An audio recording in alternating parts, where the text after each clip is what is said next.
ॐ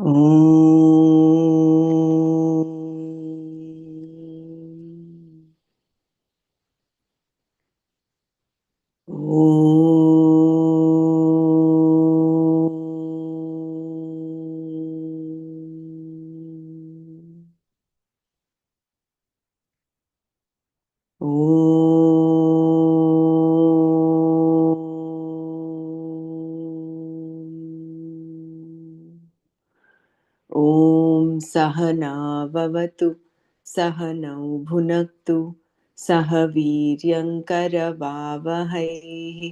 तेजस्विनावधीतमस्तु मा विद्विषावहै ॐ शान्ति शान्ति शान्तिः नारायणं नमस्कृत्य नरं चैव नरोत्तमं देवीं सरस्वतीं व्यासं ततो जयमुदीरयेत्।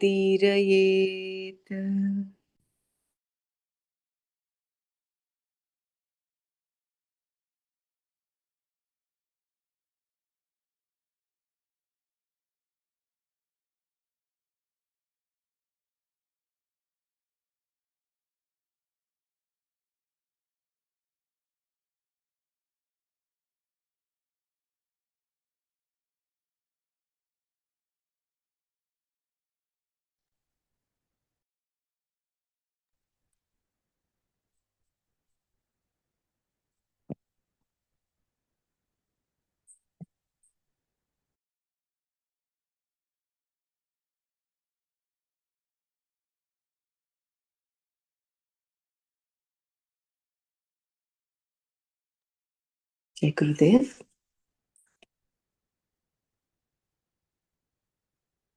So we'll begin from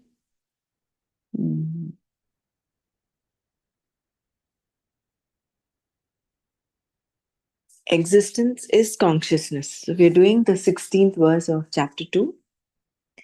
नासतो विद्यते भावो नाभावो विद्यते सतः उभयोरपि दृष्टोऽन्तः त्वनयोस्तत्त्वदर्शिभिः. So existence is consciousness. Therefore, Sat is always only Chit Atma. I'm just going to go through previous paragraphs just to go through the headings. We went through this 2 times already. So why do we see the Sat in Asat? How that is Buddhi is what remains. Then the is Buddhi always remains. It is only that it is conditioned by the Asat Buddhi, and that is what changes. And consciousness between two thoughts.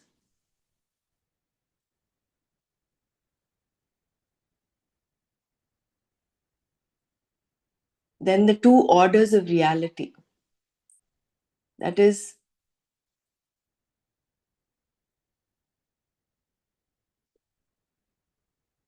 the Sat and Asat. And then existence is consciousness. So I will read from consciousness between two thoughts. Between two thoughts, everything is gone except consciousness.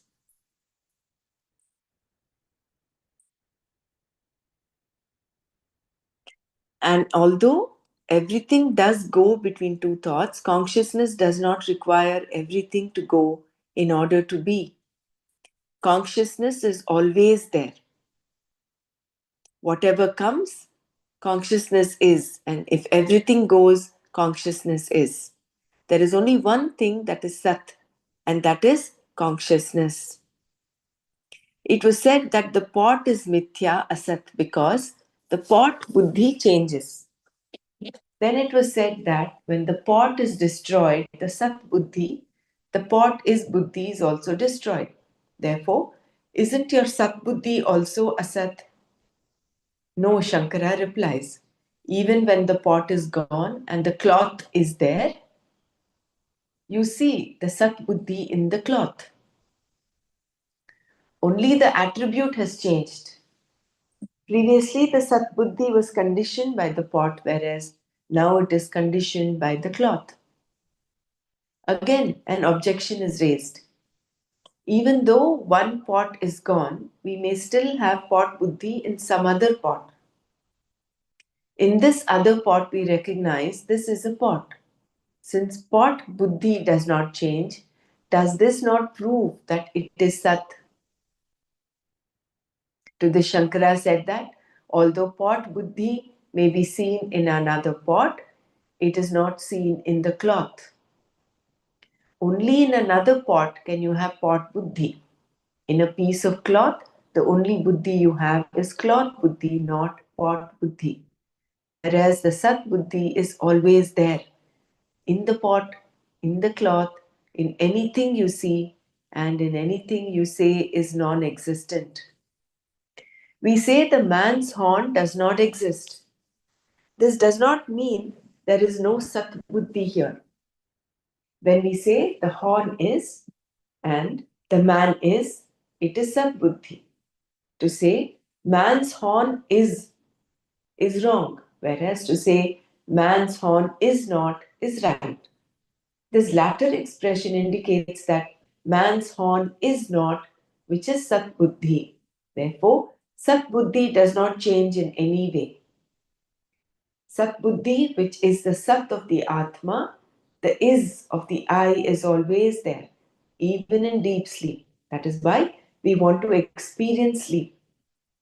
If I were not there at all, I would not want to sleep. We find, however, that there is a universal interest in sleep because it is an experience and a very welcome one at that. Sat buddhi is also present in the dream.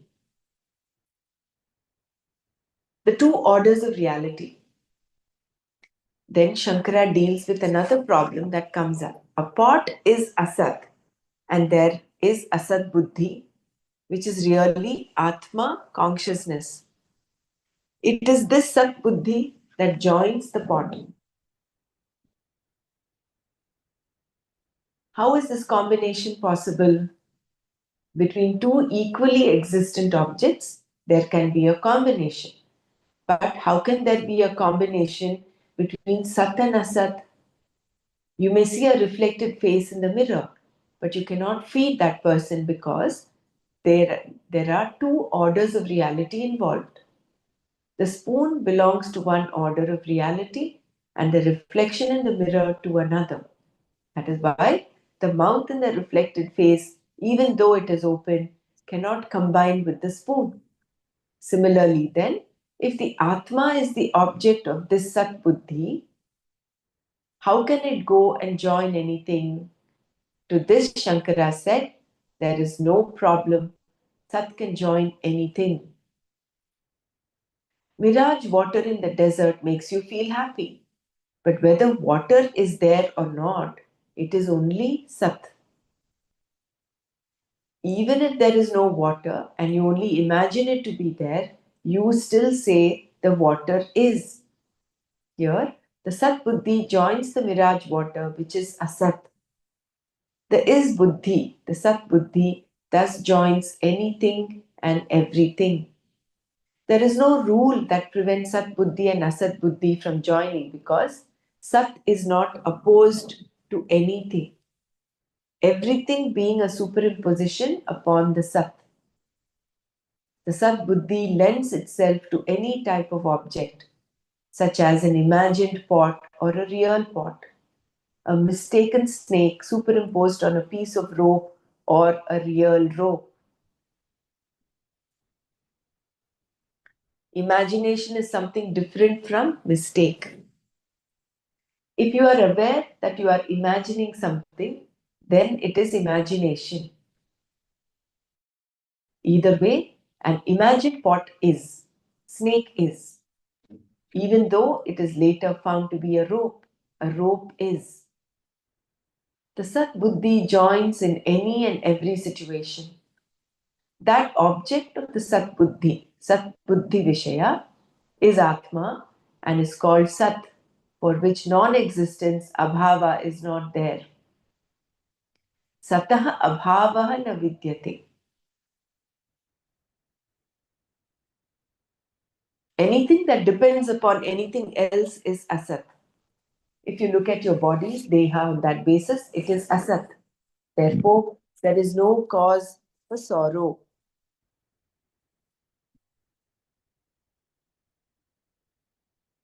It is the same with any thought. When we say thought is, that isness is consciousness, Atma. Consciousness is, and the thought is incidental to that consciousness. A thought is a nama rupa. A thought that has an outside object is called perception. If there is an object perceived outside sense perception, then it is inferential knowledge, imagination, or memory. Whatever it is, the thought is. It is nothing but consciousness conditioned by Nama Rupa. And if there is no Nama Rupa, then what is still consciousness. Existence is consciousness. Therefore, Sat is always only Chit Atma. And the word Satya can only mean Chit. Self existent consciousness alone can be Sat. Either word Sat or Chit will bring in the order, the other word, because what has to be Chit has to be Sat, and what has to be Sat has to be Chit. Thus, the Sat will bring in Chit and the Chit will bring in Sat.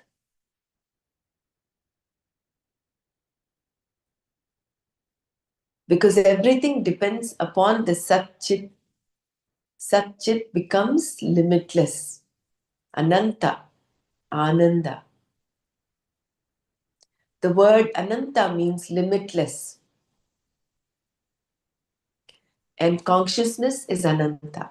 It is also said to be Ananda. People are always looking for Ananda.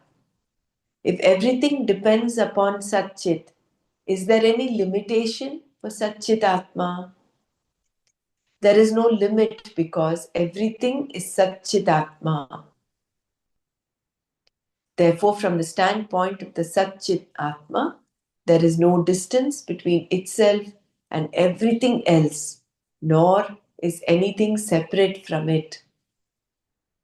In any cognition, the subject is Satchit Atma, the object is Satchit Atma, and the means of knowledge, the thought, vritti, is also Satchit Atma. All three are Satchit Atma alone. Thus, Satchit Ananda is the Swarupa of the Atma. Sat is not going to be non existent at any time, and Asat cannot be kept as it is because it is constantly changing. Sat is the meaning, the content of the Sat Buddhi, and the content of the Asat Buddhi is name and form. When we say the pot is, the chair is, the table is, the man is, the woman is, the tree is, the is in all of them is the Sat Buddhi. That is common and is always qualified by the name and form called tree, pot, table, chair, and so on. Why do we say name and form? Because whatever you consider depends on something else, which depends on something else, and so on. Whenever we say something is, the is the basis, the satya, and the nama rupa is mithya, depending on this sat.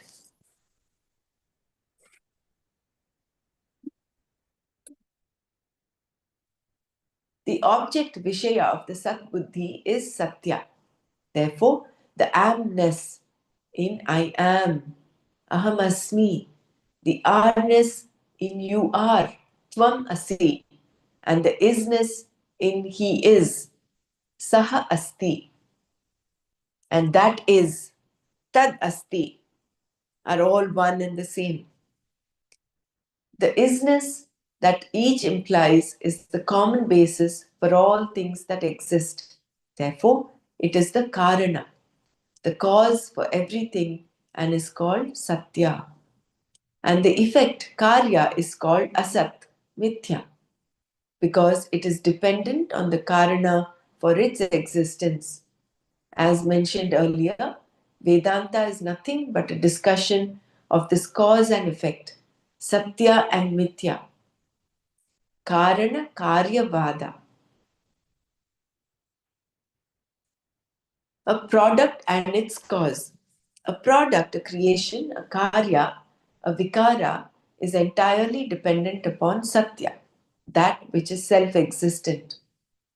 If satya itself depended upon something else, it would not be satya. The self existent satya is called karana, cause. Depending on what it is you want to prove, karana can also be said to be satya. Yat karanam tat satyam. That which is a cause is said to be satya because it is a cause, like clay with reference to a pot. Because clay is the cause for the pot, it is satya, but only for the pot. Please understand. Another example is thread.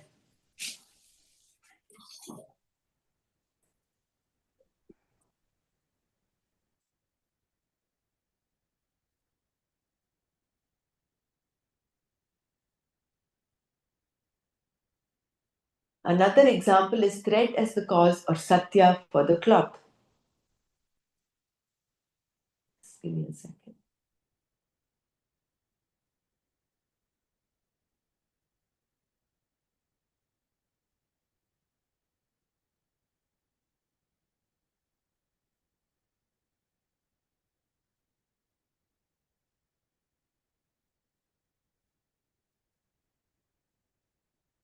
Can't hear you, Raji. Yeah. So, thus, from these two examples, we see that satya is karana and karana is satya. So, that which exists is that which is self existent is the karana, and it does not depend on anything else. That is why in the for the pot the clay is the karana, for the shirt the cloth is the karana, or the thread is the cause for the cloth. With reference to a product, a creation, we are going to prove something. In Shankara's Bhashya on this verse, he says that a product is mithya. Yat karyam tat mithya. Mithya means asat, the word used in the current verse. These kinds of statements reflect a style that we will be coming across later. A product is mithya because it is dependent upon a cause, as is the case for cloth. Whereas Sat is not dependent upon anything else and undergoes no change whatsoever. Satah abhavaha na vidyate. So the two aspects to Sat. Sat is does not depend on anything, plus it does not change. What changes, seemingly changes, is the conditioning on of the Sat. Because the object of Sat Buddhi is Sat and the object of Asat Buddhi is Asat, we have the Sat Buddhi at all times. The Asat Buddhi depends upon the Sat Buddhi. The object of the Asat Buddhi, the pot, depends upon the object of Sat Buddhi, clay, which itself depends upon something else. When you say clay is, the clay depends upon another Sat Buddhi, atoms. When you say the atom is, the atom depends upon particles which depend upon a concept. When you say a concept is, the concept depends upon the witness of the concept, sakshi, which is consciousness. And when you say consciousness is, what does it depend upon? It does not depend upon another consciousness because it is swataha siddha, swataha siddha, self-existent. Therefore, nothing can be satya except that which is self-existent. This is all that is being said here. That which is self-existent is Atma, and that alone is Satya. Everything else being dependent upon Satya is Asat. For the Satya Atma, there is no non-existence, Abhava, whereas for the Asat, there is no real existence. The experience of seeing objects is there, but these objects are all in the transactional world, Vyavahara, and therefore have only an empirical reality. About these two, Sat and Asat, a final understanding, an ascertained conclusion, the ultimate knowledge is arrived at by the seers of the truth of Brahman. Tattvadarshibhihi anayoho ubhayoho api antah tu drishtaha. The Tattvadarshi is the one who is capable of seeing the truth, Tattva of everything.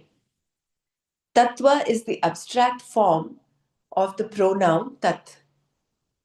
The pronoun tat means that and can stand for anything from apple to zebra as indicated by the word in Sanskrit for pronoun sarvanama, being the name for everything. Therefore, the word tattva means the truth, the intrinsic nature of a thing, anything.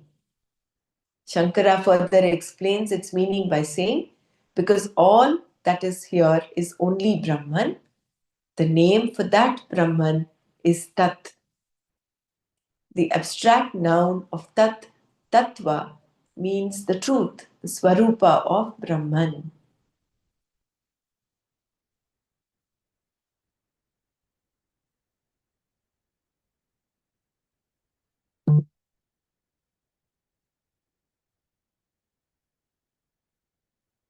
So, Tasya Bhavaha Tattvam. The nature of a thing is called Tattva. Tat iti sarvanama, sarvam cha Brahma. Tasya nama tat iti. Tad bhavaha tattvam. Brahmanaha yathatmyam.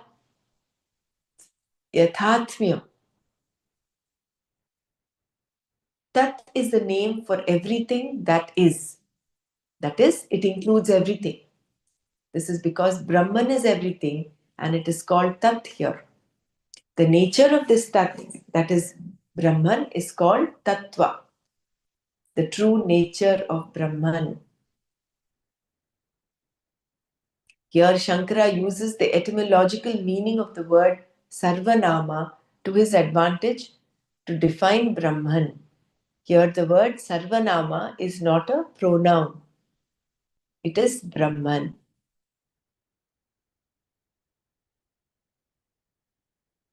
The truth of Brahman. Tattva is often said to mean reality, but in fact, it is the Swarupa of Brahman. That Brahman is unqualified existence, Satya, knowledge, Jnana, limitless, Ananta, pure, Shuddha, timeless, Nitya, etc., can be understood through the various implied meanings, lakshanas of each of these words. Brahman is the cause of the world, Jagat Karana, and at the same time is itself Satya, Jnana, and Ananta. This then is the Swarupa of Brahman and is called Tattva. Brahman is not only Satya but is the Karana for everything. Therefore, everything is Brahman. Brahman plus all names and forms is all that is here.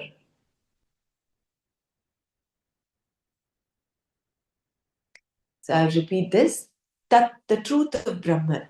Tattva is often said to mean reality, but in fact, it is the Swarupa of Brahman. That Brahman is unqualified existence. Satya, knowledge, jnana, limitless, ananta, pure, shuddha, timeless, nitya, etc., can be understood through the various implied meanings, lakshanas of each of these words. Brahman is the cause of the world, Jagat Karana, and at the same time is itself Satya, Jnana, and Ananta. This then is the Swarupa of Brahman and is called Tattva. Brahman is not only Satya but is the Karana for everything. Therefore, everything is Brahman. Brahman plus all names and forms is all that is here.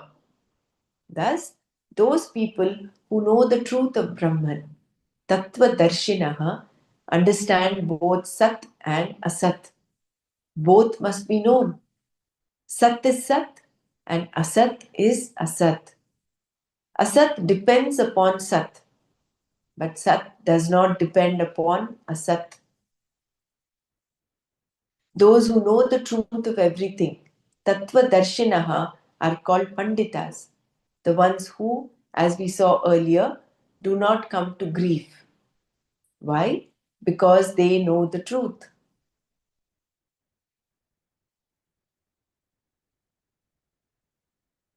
Now, why are you sad? Is it due to Asat or Sat? If you say you are sad because Asat is going, you must see that going is the nature of Asat and that is not real. And that it is not real. Therefore, you cannot cry for the Asat. When one's understanding of Satya is lacking, then Mithya becomes Satya, resulting in confusion. Without Satya, there is no Mithya. Mithya must be understood as Mithya and Satya as Satya. Only then does everything fall into its place, its own place. Satya does not elicit any sorrow, and Mithya does not have the status to cause sorrow. If there is sorrow, it is Mithya.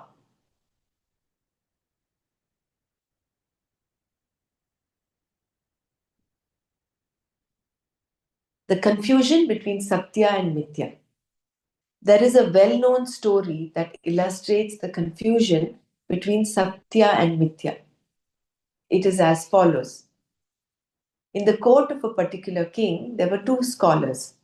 One was an Advaiti who said that Brahman was Satya and the world Jagat was Mithya.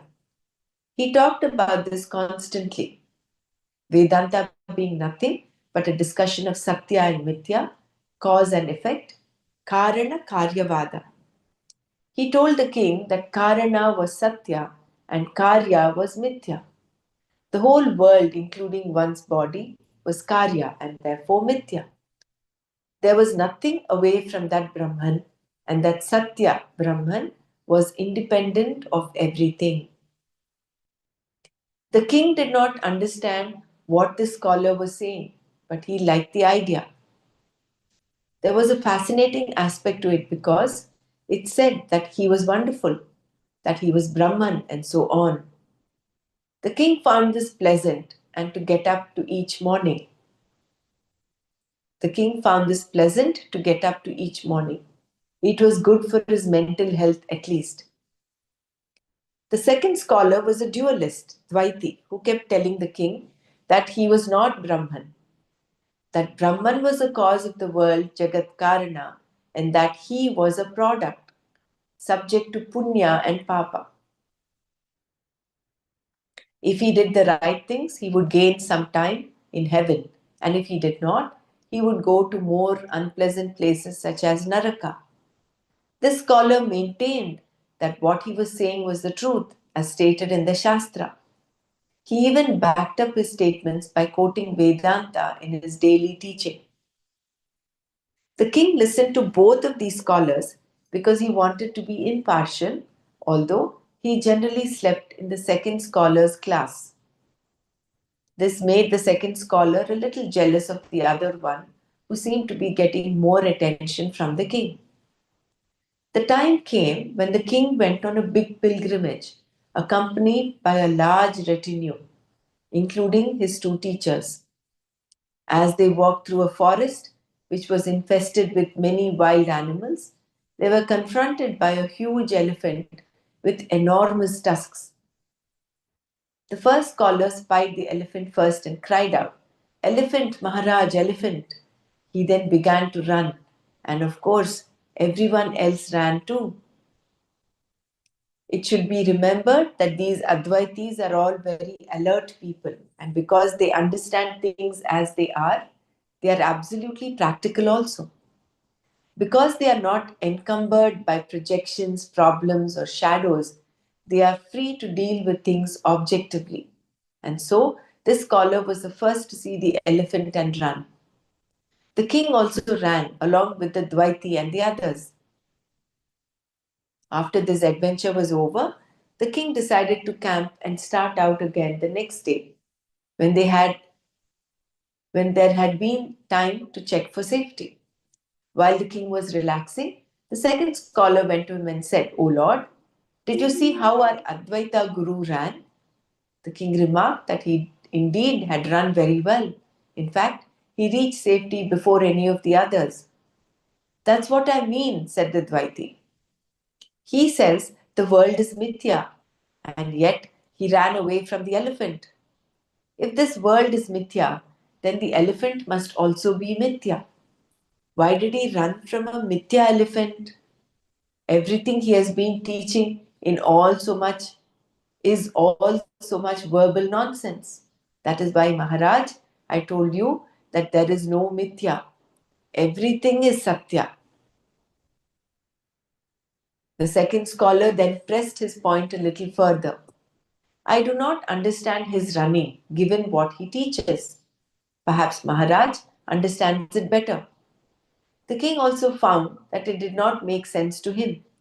So he summoned the first scholar and asked him to explain himself. Out of respect for his teacher, the king gave him an opportunity to explain himself. He said, "Sir, you said everything is mithya. Therefore, the elephant is also mithya, is it not?" The scholar agreed that this was correct. "Then why did you run away from the elephant?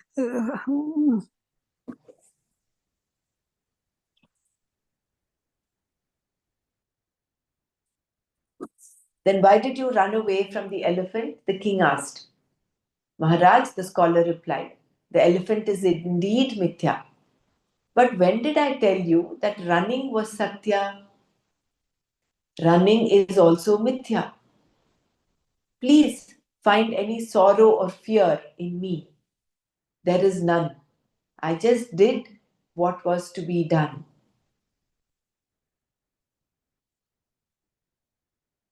This is the vision. Vedanta says that everything is satya from the standpoint of the Sat Buddhi, and everything is mithya from the standpoint of the Asat Buddhi. The vision does not exclude anything. We have to understand everything. Any action, karma, is mithya. For example, we talk of running as an action. But if we do some inquiry into this so called action, we see that we cannot categorically say what is running, whether lifting the leg is running or placing the foot is running. We cannot say. This is true of any action. Therefore, it is all mithya. The person performing the action, the karta, is mithya, as is the action kriya. Therefore, the whole thing is mithya. Only Atma is Satya. Once you see both Satya and Mithya very clearly, as the Panditas do, there is no reason for sorrow. Lord Krishna has shown that what is Sat, self existent, does not have abhava at any time, meaning that there is no end, no non existence for it. Satah abhavaha na vidyate. And asat being only a name and form, depending upon the sat, has no real bhava, no real being. Therefore, it is mithya.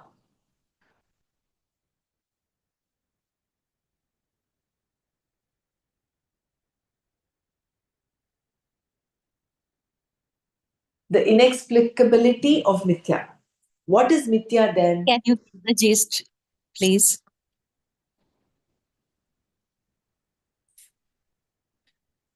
Example So, and all that. Mm. what Swamiji has been talking about is the confusion between Satya and Mithya. And before that, it was the truth of Brahman. Truth of Brahman, the Swarupa of Brahman is what? Satchit Ananda, Ananta. And it is the cause for everything. It is the Karana. And therefore, everything that exists is Brahman. But why is there this confusion between Satya and Mithya? So this beautiful story that has been illustrated here is that of a Dvaiti and an Advaiti. Advaiti is the first scholar, and Dvaiti is the second scholar in this court of the king. So the Advaiti keeps telling the in, teaching the king that the only truth is Brahman, Jagat is Mithya, the whole of creation is Mithya. Whereas the Dvaiti tells him there is Brahman is there, yes, but he is also, the second scholar says, that the king was not Brahman, that Brahman was the cause of the world, and that he was a product. For him, Dvaiti, both the Brahman and the product, both are real. And then he says, based on the things you do, you accrue punya and papa to get a Product place is in the heaven. asatya, no? Hmm. So that was his teaching, and he says he quotes the Shastra as well. He says this is what is talked about in the Shastra. So then comes this elephant once. When they're going in the forest, encounter the elephant. And the Advaiti scholar is the first one to run. And he says, Maharaj, there is a king, please run. So then the Dvaiti again points out later, after everything settles down, see, if the Advaiti says everything in the world is mithya, the world itself is mithya, the elephant is mithya, then why did he have to run away from the mithya elephant? Which means he's contradicting his own statement. So then the Advaiti says, no doubt elephant is mithya, Maharaj, but when did I tell you that running was satya? Running is also mithya. And he tells him, you search in me, there is no fear, there is no sorrow. Because I did what I had to do at that time. And this very important paragraph is that the Advaitis are all very alert people, and because they understand things as they are, they're absolutely practical also. It is not like they're caught up in the in the fact that everything is mithya, so why do we have to do what we have to. They don't come from the standpoint of why do we have to do, because everything is mithya, and because they're in the transactional world, what has to be done. They're all very practical. For example, if there is a dosa and a plate, they don't say dosa is mithya, plate is mithya. So, what does it matter what you eat? They're practical. They know dosa is to be eaten. Eating also is mithya. So, they know from the standpoint, they're coming from deep rooted knowledge that the only thing that is satya is Brahman. Everything else is mithya because they are encumbered, because they are not encumbered by projections, problems, or shadows. They are free to deal with things objectively. And so the scholar was the first to see the elephant and run.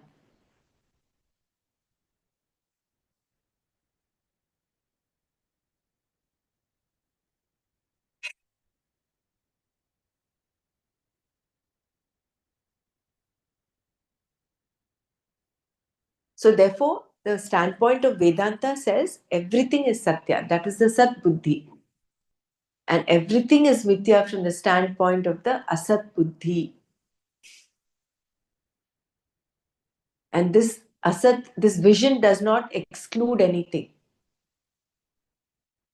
So including all karma comes under Asat Buddhi.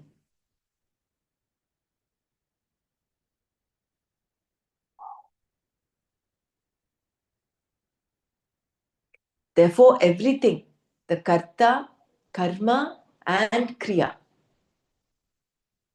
all of them are mithya. Only karana is satya. So we have four aspects here: karana, karta, karma, and kriya. So the act of running here was kriya. Karta is the person, the Advaiti, the Maharaj, and everybody else who ran. And karma is karma over here. The karma or kriya is the same here, is the act of running. So therefore the whole thing is mithya. Only Atma is Satya. Once you see both Satya and Mithya very clearly as the Panditas do, there is no reason for sorrow. Why? Because the Asad Buddhi keeps changing. The world keeps changing. So when you know it is going to change, what is the reason for sorrow?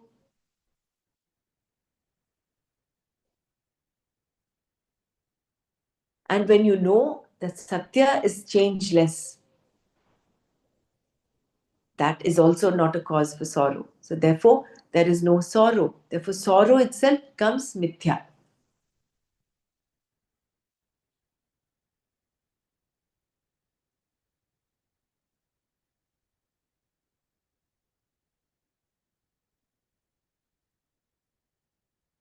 The inexplicability of mithya. What is mithya then? It is neither bhava nor abhava. It does not have an existence of its own, nor is it totally non existent. It is something in between, which is what we mean when we say that mithya is inexplicable. There are others who say that reality, the vastu or sat, is inexplicable. The Vedanta vision of Vedanta is just the opposite.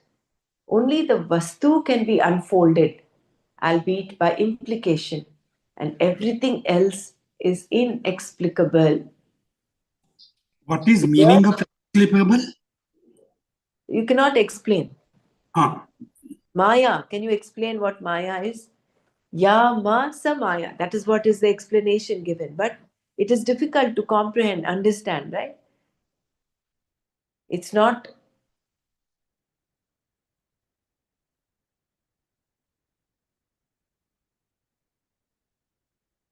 So that which is inexplicable. There are others who say that reality, the vastu, is inexplicable. Whereas the vision of the Vedanta is just the opposite. Only the vastu can be unfolded, like how it has been unfolded. Satchit Ananda, Satchit Ananta, that which is self existent, that which is knowledge, whole knowledge, and that which is limitless. So by using these words, the lakshanas of these, you can explain the nature of the Atma.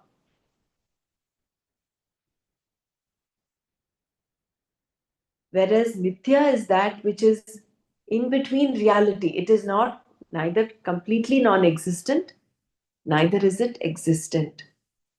It is somewhere in between.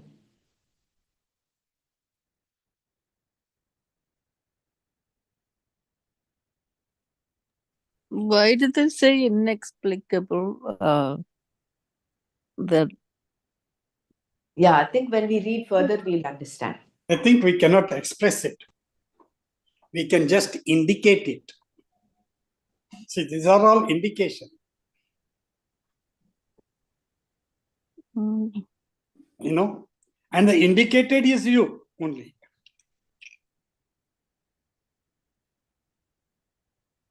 So these are all, see, like that. There behind that tree, there is a leaf, there is then there is a moon. So the leaf is not the moon, behind that is the moon. So it just directs you. We cannot express this at all completely, but we can uh, feel no. We can recognize it. We cannot express it, but we can recognize it. I think what here this paragraph means is that mithya is something that cannot be, is inexplicable. I think when we read the following paragraph, we'll understand better.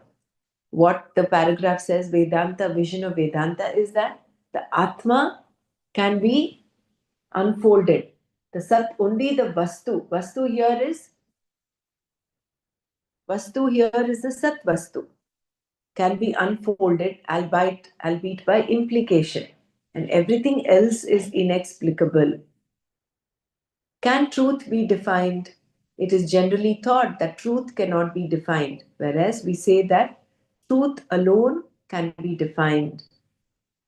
Everything else can be only conditionally defined and so requires further definition. Therefore, any definition of an object which is asat, mithya, is a point of view subject to further definition. Therefore, any definition of an object which is asat, mithya, is a point of view subject to further definition. Being neither sat, existent, nor tuchya, totally non existent, how can mithya be defined? There is no explicability for mithya. That there is no explicability is its explanation. We are not just getting lost in mithya and then saying it is not explainable at all. It is inexplicable in the sense that it cannot categorically be defined as this is Satya, because our definition of Satya is that which is not negated at any time. Because what is never negated at any time is Satya, you cannot say that an object such as a pot is Satya because it did not always exist. Furthermore, it may be broken tomorrow, nor is it always the same pot, since yesterday it was in one form and today it is in another. The pot is also not tuchya, totally non existent, because if it were non existent, it would not be perceived or known to hold any water. Therefore, there is therefore such a thing as a pot. Between Sat and Tuchya, therefore, there is a reality which is referred to as Asat. In fact, the technical word for Asat is generally Mithya. Although the words Asat, Mithya, and Maya are all used in the Shastra, the ontological definition for this order of reality is Mithya. What is not subject to negation in all three periods of time, past, present, and future, is Satya. And that which does not exist at all in all three periods of time is Tuchya. Therefore, what is in between becomes Mithya or Asat. So, this is clear, isn't it? So, Tuchya is something that you cannot perceive at all. It is not totally non existent. Satya is that which is not negated in all three periods of time. Something in between is Asat or Mithya. That which as though exists. And the fact that it cannot be explained, how can you explain? That is its explanation.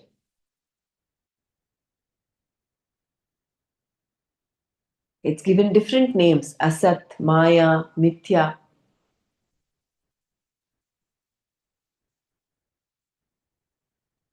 And that is why it is inexplicable. That is why it is inexplicable. Yeah. So the mithya in as though it exists. That's what it is, right? Yeah. As though that means It like a appears to be. It mirage, appears to be. like a mirage that we had Correct. Like explained. the water in the mirage. Mirage, It and the appears mirage. to exist. But then all of us, then all mithya. In the sense, other than meaning, this nama rupa is all mithya. When a person dies, Don't then believe it, don't you they know. say it becomes a body? When a person dies, that I know, nama rupa has yeah, been is gone. So that just a body. just it becomes just a body, and it is addressed as a body. Yeah, you So remember in all is because Bhakti of that that nama rupa was there, knowledge. so that that person existed. Yeah. And as soon as he dies, then that is snatched from the name is snatched. Yeah. Yeah, then Bhajagovintam, there is one sloka about that. Like all it is body, you have all these things, and then when it's gone, it's gone.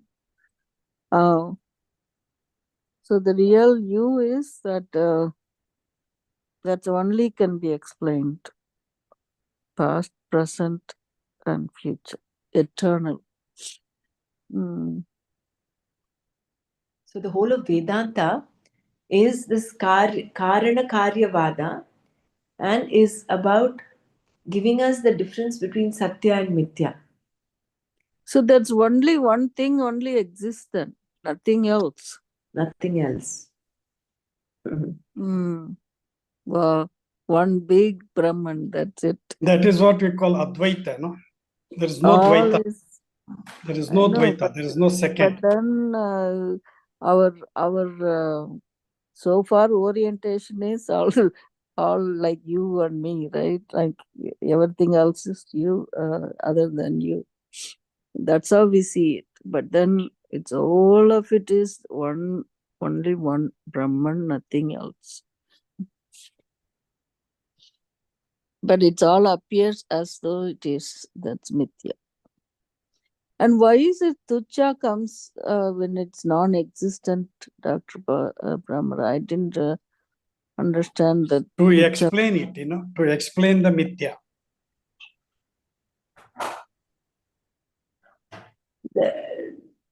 See, Mithya means it doesn't exist. We think that it is not that way. It exists as though it exists. Tucha is not exist at all. Yeah. So the meaning asat does not mean non-existent. And for that, the example given was the man's horns, right? So there is no such thing as man's horns. Oh, man horn. Okay, okay. I didn't get that. Okay. Man That, horn. So that is not existed, right? that is That's non-existent. okay. Whereas That's asat is an order of reality between satya and non-existent. It is mm, not totally, it is not satya. It does mm-hmm. not, it does not remain Exist. in all three states of time, all three periods of time without changing. At Yeah, the we same also time, it's read not something. non-existent because you're perceiving it. You're Mm, perceiving the body. You cannot say the body is non-existent. right. You're feeling the So pain. it is So there. Yeah. there is an order of reality for it, but because it does not, it is not, you cannot feel the body in deep sleep. Can you? No. So therefore, because it is not perceived in your deep sleep, the order of reality is different from Satya. Satya, by definition, is that which exists in all Not periods of time. all periods of time. All the time. So Yeah. you remember one other example we used to I mean, it's like a barren woman having. The son of a barren woman. Uh, Does he exist? no. No, right? Yeah. So that's more Tucha, right? That's That is Tucha. okay. Got it. Thanks. Rabbit's horn, barren woman, son of a barren woman. And Hmm. in this year today, earlier we looked at the man's horns. And this Swamiji told, no, that bhava is not existing, the meaning of in English. See, if you say existing, it means earlier it was not existing. You see, so being is the correct one. Being means it's completely being, it's be. We can call it as existence, but not existing. Earlier he had written in one paragraph, no, that bhava. Therefore, the meaning of the words, the meaning of the verse, they have written being, not existing or not this. So existence is possible, but not existing. If you say that existing means it was not existing before, now it is existing, that is not correct. Therefore, it is so. In English, we can. Therefore, he says, I will call it as abhava, bhava, and abhava only. Not. No, but this existence is self-existent. Yeah, that is existence is So okay. that is why Not, existence. It is not existing. There's a difference between that. Existence is existence. Just it is there. Existing means it was not earlier existing, and now it is existing. So that is not correct. Therefore, it is bhava and abhava. That is being and non-being. Therefore, that verse they are given, no? It is there. Bhava and abhava is being and non-being.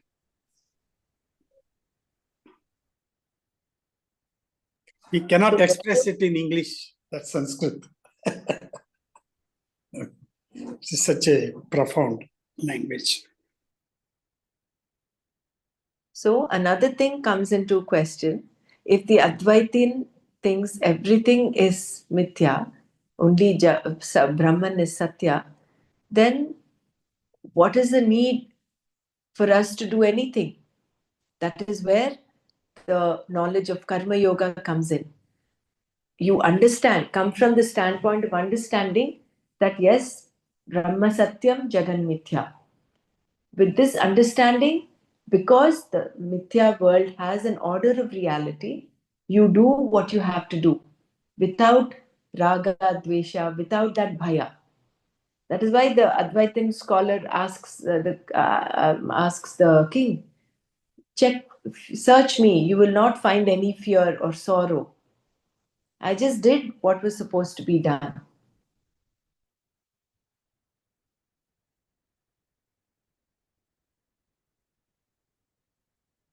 They're totally practical. So that brings in the aspect of karma yoga in Vedanta. Why we have to do what we have to do. Otherwise, we can become very complacent. We can become very inert, saying, oh, anyway, everything is mithya, so what is there to be done? I don't need to do anything. Right? But no, an Advaitin is very alert. He's practical. He does what is to be done out of this understanding. And therefore, he is not engulfed by fear, sorrow, or any other negative emotion. He rises above.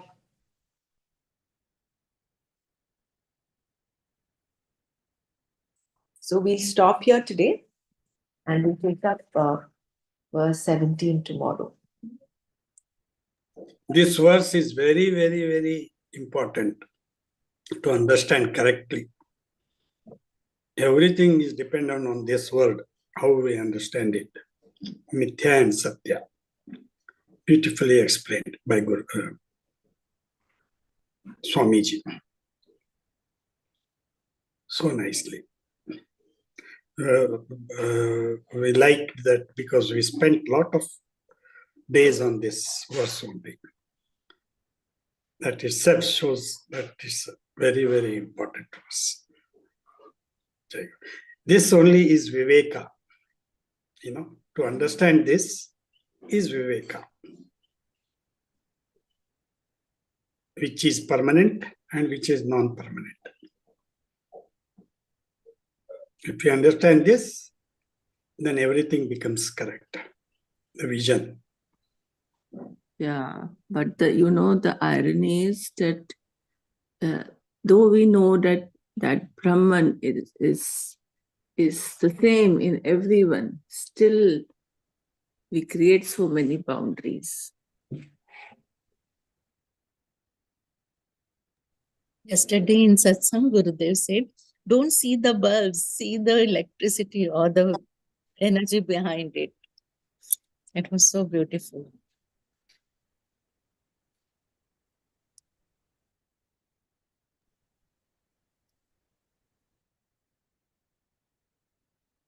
We'll close here today. Om Loka Samasta Sukhino Bhavantu. Om Shanti Shanti Shanti. Om Tat Sat Shri Krishna Arpanamastu. Jai Gurudev. Jai Gurudev. Happy Holi to everyone. Yeah. Is Holi today or tomorrow? Yeah, it's the Holika Dahan is today, no? Today. Okay. Yeah. Okay. Happy Holi, Holi.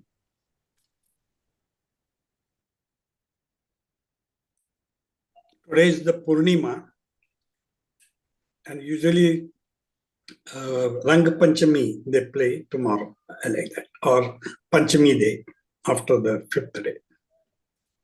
So these are today is the Purnima and Dahan. That's good. And tomorrow is the Dhuli Vandan. That is what the Rang Panchami. Isn't full moon tomorrow? Today is the full moon. Yeah, but For you it 14th, is tomorrow. we are reading 14th that lunar eclipse is happening. Morning 9:30 to I think 3:30 or so. I don't know which parts of the world, but just was a message that a lunar eclipse is there. As I was studying, I'm studying astrology these days, so the planet afflictions are there, no? So you find it very interesting. Just the